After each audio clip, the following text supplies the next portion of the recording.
Hello, I'm Kaiser and welcome to Moose Reads. Before I get started, I want to say that the opinions that I give here are my own opinions. They are extremely subjective.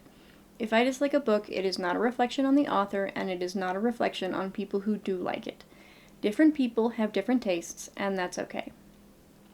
Today, I will be reviewing Never Meant to Stay by Trisha.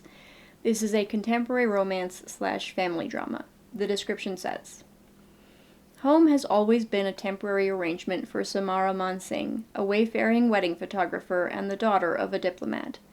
When her father is uprooted once again, Samara needs a place to stay in Delhi. Next stop, the Khanna family.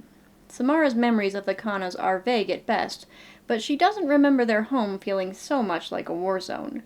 And the last thing their surly eldest son Sharav wants is a house guest eavesdropping on the chaos. Sharav has a melodramatic sister pushing back on an arranged marriage, a withdrawn lead singer brother who won't sing, and a widowed mother hiding her grief in the garden. Sweeping into the household like a tornado, irrepressible Samara is a practically perfect distraction. She has a mind to help a girl find true love, push a young man to find his voice, and bring a lonely and loving widow out of mourning. Maybe Samara can even get on Sharav's ruggedly handsome good side. The only sure thing is that the Khanna family will never be the same again. Neither will Samara, who may finally find what she's been missing her entire life: a home. I'm giving this a 3, but it's worth noting that I debated for a while if I should give it a 4. I liked this book. The characters were pretty good, and I liked the way they interacted with each other and encouraged each other to find happiness. There were just some aspects of it that didn't quite land with me in a way that makes me unlikely to pick it up again in the future. My biggest problem was that the sense of time was very muddled, and I think it was kind of important to fully understand the relationships between the characters. Sometimes chapters would take place immediately after the previous, and other times it would seem like a few days or weeks had passed, but it was never clear. At one point, it's implied that Samara has stayed longer than she initially intended, but because I was so lost in the timeline by then, I didn't know if she really had, and by how much, or if it was just a jealous character making noise.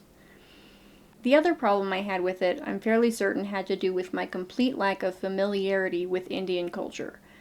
One thing that the description entirely fails to mention is that Sharav is engaged to a woman named Nonita at the beginning of the story.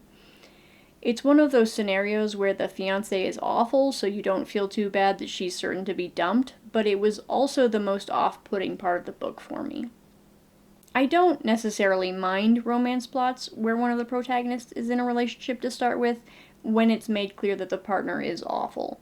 But the major drawback of that kind of story is that I can never really understand why the protagonist is with that person to start with. And this book in particular, I just didn't get it. Sharav says multiple times that their values align and their families get along, and claims that that's why he decided to go through with the engagement. But none of that really tracks.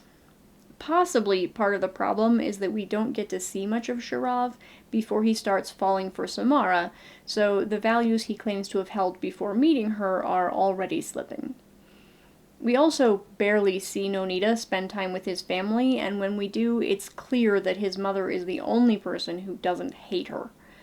On the other side of the equation, we don't see Sharav spend a single moment with Nonita's family until we're most of the way through the book, and even then, they meet for a specific purpose rather than wanting to spend time with each other out of any general feelings of affection. Then, when Sharav has realized that his values no longer align with hers, that he's falling for Samara, and that his family hates his betrothed, he still persists in the engagement out of a sense of honor, which felt very frustrating and kind of ridiculous to me. But the book makes some pretty strong indications that his feelings are tied in with Indian traditions and cultural values, and like I said, I'm not familiar enough with those to fully appreciate the scenario that I think is being presented here. Knowing that I'm missing some context isn't going to make me like it better, but I do think anyone watching this review should be aware that it's almost certainly coloring my opinion. Okay, that's it for no spoilers. If you don't like spoilers, now is the time to pause or close the video. For everyone else, let's talk details. Fair warning, the details in this case is just going to be me complaining some more about the confusing relationship between Sharav, Nonita, and Samara. There are just some things that I think are a little more on the spoiler end of the spectrum that I think are worth saying. Sharav persists in his engagement literally up to the last minute. He knows he doesn't like Nonita, isn't sure he will ever come to feel anything for her. He knows he likes Samara, that his family loves Samara and hates Nonita, and he's still in it out of some sense of honor. Nonita, picking up on the fact that he's drifting away from her, and, for some reason, determined to marry him, decides the best course of action is to speed things along. With the help of the family psychic, I think they might call him something else, but I can't remember. He's responsible for reading their star charts and determining when the most auspicious time for their marriage is. At any rate, with his help, she convinces Sharav that they either have to marry in 3 weeks or wait 3 years. Not being all that interested in her, he feels that 3 years is perfectly acceptable, but Nonita and her mother bully him into agreeing to 3 weeks. So the third act twist in this book is that Sharav is going to marry someone else. Again, I'm pretty sure this makes more sense in cultural context, but there had to be some way to break things off without shaming Nonita once he realized it wasn't going to work. I just can't believe there wasn't.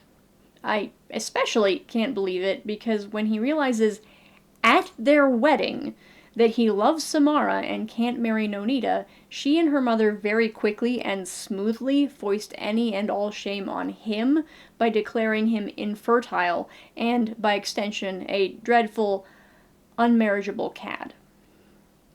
So I think if he'd been willing to suffer a little embarrassment, they could have come up with something satisfying with a single polite conversation. But even setting aside my complete lack of understanding of why he would insist for so long on marrying a woman he knows he doesn't want to be with, this kind of ends up being a cheating plot. I said I don't mind plots where one of the protagonists is in a relationship doomed to failure when their partner is awful, but one stipulation to that acceptance is that they damn well better be out of that relationship before anything actually happens with the other protagonist.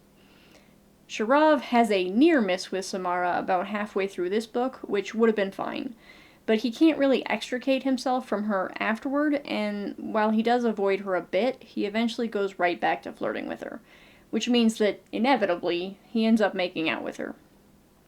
I don't like cheating plots, and I don't like the characters who engage in them. So, yeah, I did like this book for the most part. I enjoyed the way that Samara helped the rest of Sharav's family with their various problems. But between the confusing scale of time and the general distaste I had for the main romance, this book just wasn't for me. That's all I have to say about Never Meant to Stay. If you liked this video, I hope you'll watch more in the future. Thanks for watching this one. Bye!